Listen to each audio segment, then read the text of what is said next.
भारी संख्या में यहां पर उपस्थित महाराजगंज जनपद से जुड़े हुए भाइयों बहनों, मैं सबसे पहले आप सबका अभिनंदन करता हूं कि आपने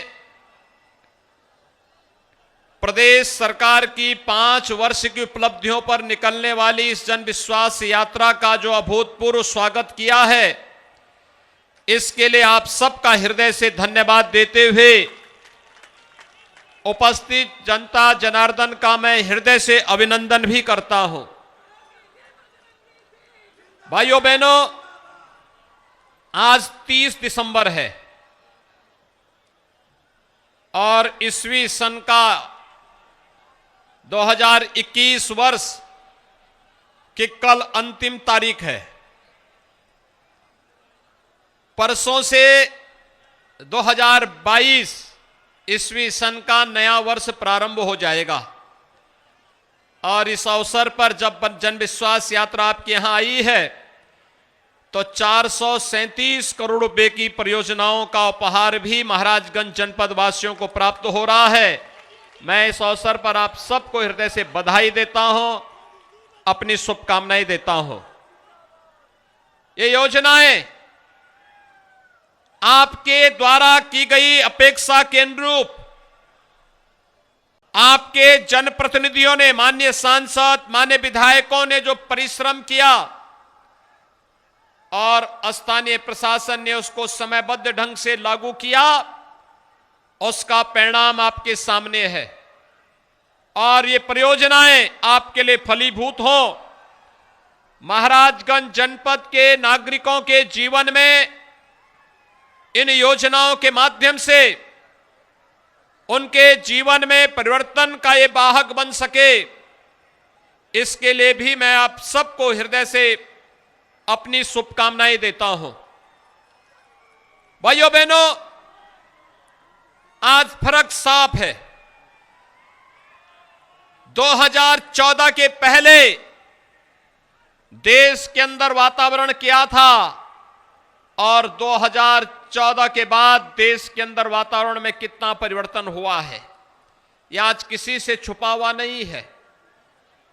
2014 के पहले देश के अंदर अविश्वास था, देश में अराजकता थी, देश में लोगों के मन में सरकार के प्रति एक गुस्सा था, व्यापक भ्रष्टाचार था, आतंकवाद, उग्रवाद सिर चढ़ करके बोल रहा था, देश की आस्था के साथ खिलवाड़ हो रहा था।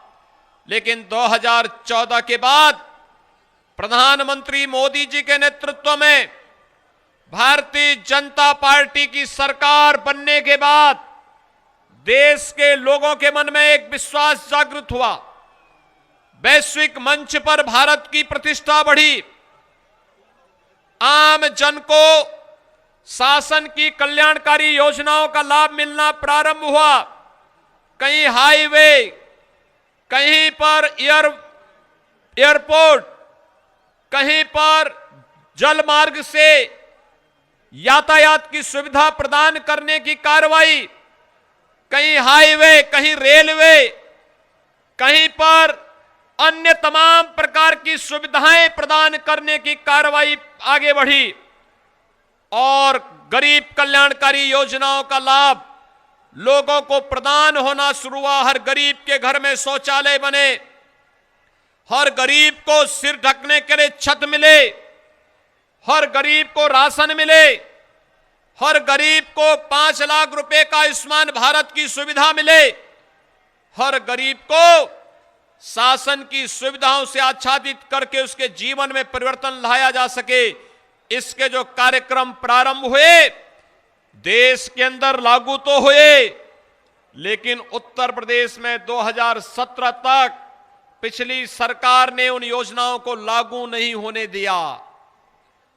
परिणाम साफ था, उत्तर प्रदेश की पिछली सरकारें उत्तर प्रदेश में दंगाइयों को प्रश्रय देती थी, उत्तर प्रदेश में अराजकता को बढ़ावा देती थी, उत्तर प्रदेश को परिवारवाद की जागीर मान करके उत्तर प्रदेश को अराजकता की आग में झोंकने का कार्य कर रही थी। नौजवान बेरोजगार था, किसान बदहाल था, महिलाएं असुरक्षित थी और प्रदेश के अंदर अराजकता का एक वातावरण था। प्रदेश के नागरिकों के सामने पहचान का एक संकट आया था। लेकिन भाइयों बहनों, प्रधानमंत्री मोदी जी के नेतृत्व में, उनके आह्वान पर प्रदेश की जनता जनार्दन ने भारतीय जनता पार्टी को अपना आशीर्वाद दिया। पिछले पौने 5 वर्ष से प्रदेश में भारतीय जनता पार्टी की सरकार कार्य कर रही है और सरकार की कार्य पद्धति आपने देखा है। आज प्रदेश के अंदर पिछली सरकार में गरीब को आवास नहीं मिलते थे। आवास का पैसा कहां चला जाता था हर व्यक्ति जानता है। लेकिन हमारी सरकार आई, 4.5 वर्ष में 43 लाख गरीबों को एक एक आवास उपलब्ध करवाने का कार्य किया गया। प्रदेश के अंदर 2 करोड़ 61 लाख गरीबों को शौचालय उपलब्ध करवाए गए। 1 करोड़ 43 लाख परिवारों के लिए बिजली के निःशुल्क कनेक्शन उपलब्ध करवाने के कार्य कराए गए। 6 करोड़ लोगों को निःशुल्क स्वास्थ्य बीमा का कवर दिया गया। वृद्धावस्था पेंशन, विधवा पेंशन, दिव्यांग जन पेंशन की राशि में कई गुना बढ़ोतरी की गई। और भाइयों बहनों, कोरोना कालखंड में आपने देखा होगा, फ्री में राशन, फ्री में वैक्सीन, फ्री में उपचार, फ्री में टेस्ट, यह भी प्रदेश के अंदर आपने देखा होगा। भाइयों बहनों, मैं आज पूछना चाहता हूं, सरकार तो वही है, चेहरे बदले। 2017 के पहले प्रदेश के अंदर क्यों नहीं होता था? कारण साफ था, गरीब का पैसा कहां जाता था? उस समय की सरकार में जो लोग बैठे हुए थे, गरीब का पैसा हड़प जाते थे और आज वही गरीब का पैसा दीवालों से निकलते हुए आपने पिछले 4 दिनों के अंदर देखा होगा। जेसीबी लगा करके पैसा निकाला जा रहा है, क्योंकि इन लोगों ने गरीब का पैसा लूट करके घरों में रख दिया था। ये गरीब को न मकान देते थे, न शौचालय की सुविधा देते थे, न स्वास्थ्य की 5 लाख रुपए की आयुष्मान भारत की सुविधा उपलब्ध कराते थे, न उपचार की व्यवस्था करते थे और न ही किसी भी प्रकार की अन्य सुविधा, न फ्री में राशन, न फ्री में वैक्सीन। इंसेफ्लाइटिस जैसी बीमारी से हजारों मौतें होती थी, लेकिन कोई पुरसा हाल नहीं था। भाइयों बहनों, आज तो इन सभी प्रकार की सुविधा का लाभ जनता जनार्दन को मिलता हुआ दिखाई दे रहा है। और आज मैं इसीलिए आपसे कहने के लिए आया हूं कि भाइयों बहनों, भारतीय जनता पार्टी ने जो कहा सो करके दिखाया है। जो कहा सो करके दिखाया है, चाहे वह गरीब कल्याणकारी योजनाओं का हो, हाईवे का हो, या फिर स्वास्थ्य की सुविधाओं का हो, या फिर गरीब को मिलने वाली अन्य योजना का लाभ का। भारतीय जनता पार्टी ने जो कहा, गरीब कल्याणकारी योजनाओं का हो या विकास की योजनाओं का, उनको पहुंचाने का कार्य तो किया ही किया, लेकिन साथ साथ भारतीय जनता पार्टी ने राष्ट्रीय सुरक्षा के मुद्दे पर जो कहा था कि कश्मीर से धारा 370 हटाएंगे, कश्मीर से धारा 370 हटा करके भारत के प्रत्येक नागरिक को कश्मीर में जाकर के अगर आप चाहेंगे तो वहां पर मकान खरीद सकते हैं। इससे पहले सुविधा नहीं थी। 2019 से पहले यह सुविधा, कश्मीर का नागरिक भारत के अंदर कहीं भी जमीन और मकान खरीद सकता है। लेकिन भाइयों बहनों, अगर प्रेम सागर पटेल चाहते कि कश्मीर और श्रीनगर में मकान लेना है, नहीं खरीद सकते थे, लेकिन अब उनको स्वतंत्रता हो गई है, वे कश्मीर में मकान भी खरीद सकते हैं और चुनाव भी लड़ सकते हैं। भाइयों बहनों, देश के नागरिकों को इस सम्मान दिया किसने? भारतीय जनता पार्टी 1952 से कहती थी कि कश्मीर में धारा 370 आतंकवाद की जड़ है। ये धारा 370 आतंकवाद की जड़ है और भारतीय जनता पार्टी इसके खिलाफ, भारतीय जनसंघ और भारतीय जनता पार्टी इसके खिलाफ लड़ती रही। डॉक्टर श्यामा प्रसाद मुखर्जी ने नारा दिया था, एक देश में दो विधान, दो प्रधान और दो निशान नहीं रहेंगे, नहीं रहेंगे। कांग्रेस आतंकवाद की जड़ इस धारा 370 को पलवित पोषित करती रही, लेकिन जैसे ही मोदी जी को अवसर मिला, मोदी जी ने कश्मीर से धारा 370 को सदैव के लिए समाप्त कर दिया। भाइयों बहनों, इससे पहले के चुनाव जब आते थे, इससे पहले के चुनाव जब आते थे, उन चुनाव में एक नारा गूंजता था, एक ही नारा गूंजता था कि रामलला हम आएंगे, मंदिर वहीं बनाएंगे। लेकिन मीडिया के लोग हम लोगों के चिढ़ाते थे, कहते थे कि आप ये तो बोलते हैं लेकिन तिथि नहीं बताएंगे। लेकिन भाइयों बहनों, हमने तिथि बताई नहीं। प्रधानमंत्री मोदी जी ने अयोध्या में भगवान राम के भव्य मंदिर निर्माण का शिलान्यास करके कार्य भी प्रारंभ कर दिया है। अयोध्या में राम मंदिर का निर्माण होने से कितने लोग खुश हैं? कितने लोगों में खुशी है जो भगवान राम के भव्य मंदिर निर्माण से खुश हैं? आप लोग मानते हैं ये कार्य अच्छा हुआ है? आप लोग मानते हैं?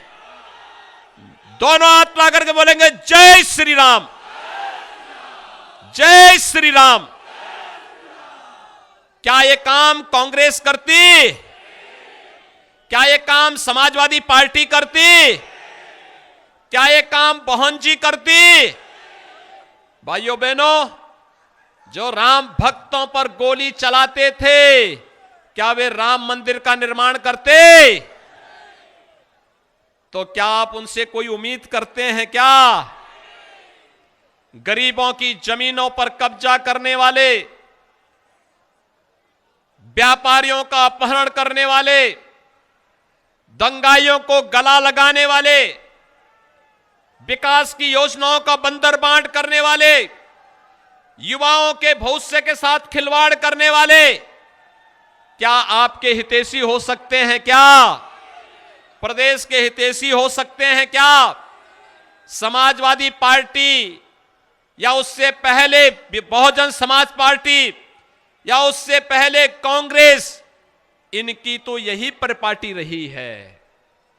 इन्होंने विकास के लिए नहीं, इन्होंने अराजकता पैदा करने के लिए प्रदेश को गिरवी रखने का कार्य किया था। आज तो प्रदेश में कोई दंगा नहीं कर सकता, आज तो कोई प्रदेश में अराजकता नहीं पैदा कर सकता। आज सभी दंगाइयों को मालूम है, अगर दंगा करेंगे तो 7 पीढ़ियां भरपाई करते करते थक जाएंगी, नहीं फिर, और इसलिए दंगा नहीं होता है। पिछली सरकारों ने आस्था के साथ कितना खिलवाड़ किया था। पर्व और त्योहार आते थे, दंगा शुरू हो जाता था। पिछली सरकारों के समय में जन्माष्टमी हो, रामनवमी हो, दीपावली हो, विजयादशमी हो, कोई पर्व और त्योहार आता था, दंगे शुरू हो जाते थे। लेकिन आज तो दंगे नहीं हो रहे हैं, आज तो खुशहाली है, शांति और सौहार्दपूर्ण माहौल में पर्व और त्योहार मनाए जा रहे हैं। हर व्यक्ति सुरक्षित है, हर बहन और बेटी भी अपने आप को सुरक्षित महसूस कर रही है। भाइयों बहनों, मैं आज सबसे यही कहने के लिए आया हूं, आज इस सुरक्षा का वातावरण देने का कार्य अगर किसी ने किया, भारतीय जनता पार्टी की सरकार ने किया है। भाइयों बहनों, इससे पहले युवाओं के साथ क्या होता था? कोई युवा, कोई नौकरी का विज्ञापन निकलता था तो चाचा भी और भतीजा भी झोला लेकर के निकल पड़ते थे। महाभारत के सभी रास्ते झोला निकाल कर निकलते थे, वसूली करने के लिए निकल पड़ते थे। इतना विवादित हो जाता था, किसी नौजवान को नौकरी नहीं मिल पाती थी। आज तो ऐसा नहीं है ना, आज तो नौकरी निकलती है, 4.5 लाख नौजवानों को हमने प्रदेश में सरकारी नौकरी दी। कानून व्यवस्था की स्थिति इतनी बेहतर बनाई कि जितने माफिया थे, इन माफियाओं से पहले दिन ही हमने कह दिया था कि प्रदेश की शांति और सौहार्द को बिगाड़ोगे, प्रदेश के गरीबों को, प्रदेश के व्यापारियों को लूटोगे, तो तय कर लेना फिर तुम्हारे लिए कहां जगह होगी। और भाइयों बहनों, आज आप देखते होंगे अवैध कमाई से जिन्होंने संपत्ति अर्जित की है, या तो संपत्ति सरकार जब्त कर रही है या उस पर सरकार का बुलडोजर चल रहा है। प्रदेश सरकार के बुलडोजर को देखा है ना, और प्रदेश सरकार को बुलडोजर चलने से पीड़ा किसको होती है? समाजवादी पार्टी को, कांग्रेस को, बहुजन समाजवादी पार्टी को, क्योंकि यही तो इन माफिया और अपराधियों के सबसे बड़े सरपरस्त थे। चुनाव आ रहे हैं, सभी माफिया एक बार अपना ठोर ठिकाना इन पार्टियों में ढूंढते हुए दिखाई दे रहे हैं। आपको तय करना है, इन माफियाओं को भारतीय जनता पार्टी ही सही ढंग का रास्ता दिखा सकती है। और इसलिए भाइयों बहनों, एक तरफ भारतीय जनता पार्टी के नेतृत्व में राष्ट्रवाद, सुशासन और विकास के मुद्दे पर कार्य करने वाली भारतीय जनता पार्टी की सरकार, जिन्होंने समाज के प्रत्येक तबके को इस व्यवस्था के साथ जोड़ा। डबल इंजन की सरकार है तो राशन का डबल डोज भी मिल रहा होगा। राशन मिल रहा है, राशन की सुविधा, अरे कोई वापस थोड़े लेने वाला है, जब मिल रहा है तो मिलता ही रहेगा।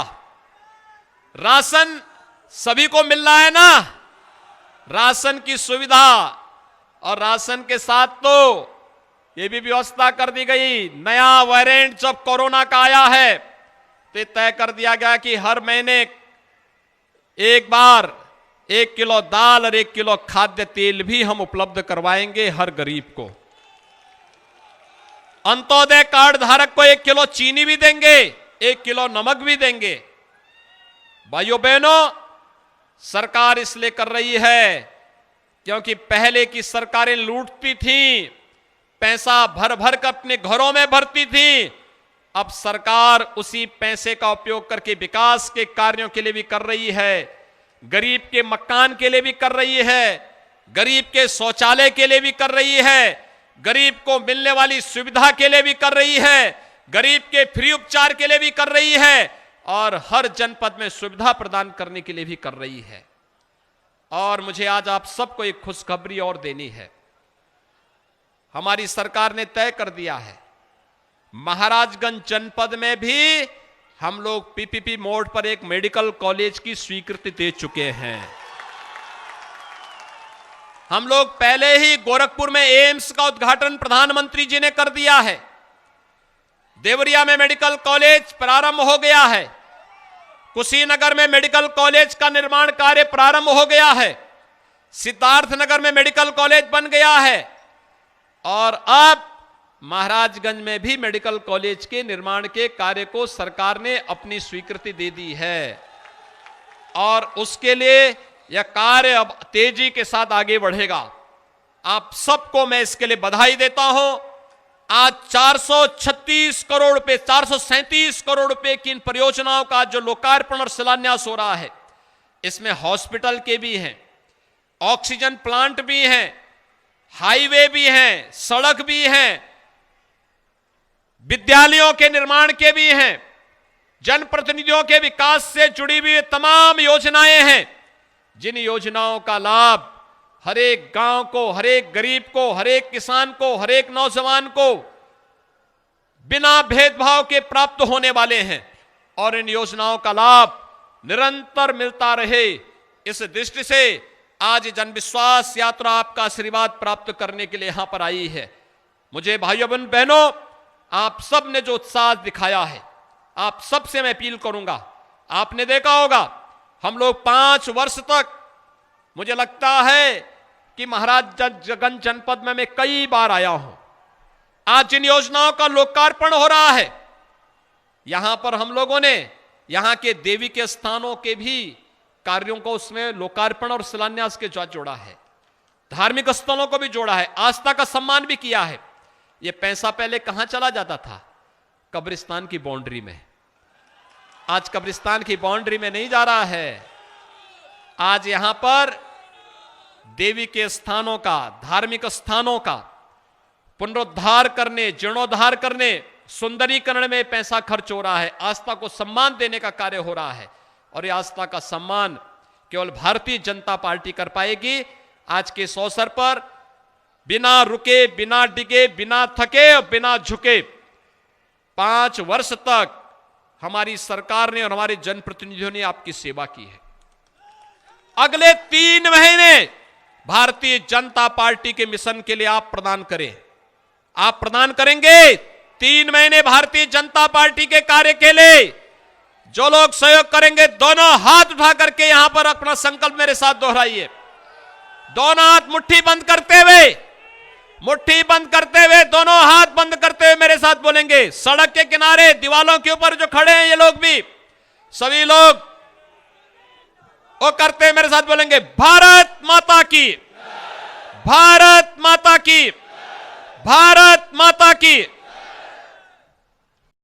ऐसे ही कुछ और यूजफुल वीडियोस के लिए सब्सक्राइब कीजिए हमारा चैनल महानगर मेल न्यूज और इन वीडियोस को अपने दोस्तों से शेयर करना ना भूलें। लाइक जरूर करें और साथ ही प्रेस करें बेल आइकन ताकि आपको मिल सके हमारे हर नए वीडियो का नोटिफिकेशन।